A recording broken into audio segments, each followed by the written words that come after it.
Comment elle, Occident, a-t-il tenté de faire taire son nom simplement parce qu'il était africain?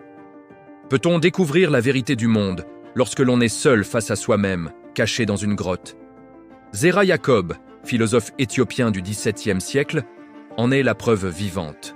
À une époque où l'Éthiopie était déchirée par des conflits religieux, où la foi se transformait en arme, il fut accusé d'hérésie simplement parce qu'il posait trop de questions. Refusant d'abandonner sa liberté intérieure, il choisit l'exil. Il se réfugia dans une grotte près d'Aksum, loin des hommes, près du silence. Dans cette obscurité, il trouva une lumière plus puissante que toutes les doctrines, la raison. Seul, sans maître, sans livre, il décida de reconstruire le monde à partir de sa propre réflexion. Il douta de tout, comme Descartes en Europe, mais bien avant lui. Il interrogea les religions, les lois humaines, les coutumes, les traditions. Il affirma que ce qui est imposé par la force ne peut être la vérité.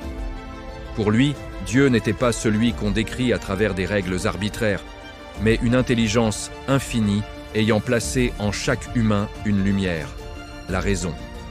Zera Yacob rejetait l'idée que certains naissent pour dominer et d'autres pour obéir. Il affirmait que tous les êtres humains sont égaux, hommes ou femmes, riches ou pauvres. Il disait que chaque personne est responsable de sa conscience et que le véritable mal, ce n'est pas de douter, mais de suivre aveuglément ce qui détruit l'amour, la justice et la bonté. Dans sa grotte, il écrivit Atata, Elle y enquête, un texte révolutionnaire où il affirma que la vérité ne vient pas de la tradition, mais de la réflexion personnelle. Il y dénonçait la superstition, les dogmes oppressifs, la polygamie injuste, les discriminations, la violence religieuse. Il rêvait d'un monde où chaque homme pense par lui-même, non par peur, mais par conviction. Lorsqu'il sortit finalement de sa retraite, Yacob n'était pas un prophète, ni un prêtre, ni un chef.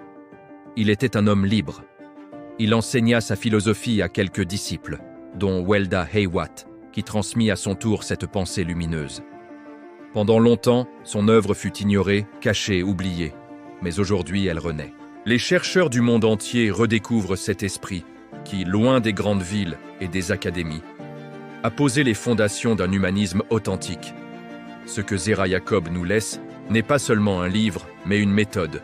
Regarder le monde avec honnêteté, questionner ce qu'on croit évident, refuser la peur, rechercher la paix à travers la vérité. Il nous rappelle que la lumière n'est pas dans les temples, mais dans l'esprit de chacun. Que la liberté n'est pas un droit qu'on reçoit, mais une force qu'on cultive. Que la raison n'est pas une arme contre la foi, mais un chemin vers une foi plus juste, plus profonde, plus universelle. Il nous enseigne qu'on peut perdre sa maison, ses amis, sa sécurité, mais tant qu'on garde la liberté de penser, on n'est jamais vaincu. Il montre que même au fond d'une grotte, un homme peut éclairer le monde entier. Abonne-toi à les plus influents pour découvrir les penseurs qui ont changé le monde avec la seule force de leur esprit.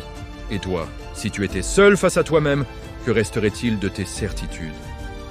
Mets ton avis en commentaire, like la vidéo et partage-la à tes amis.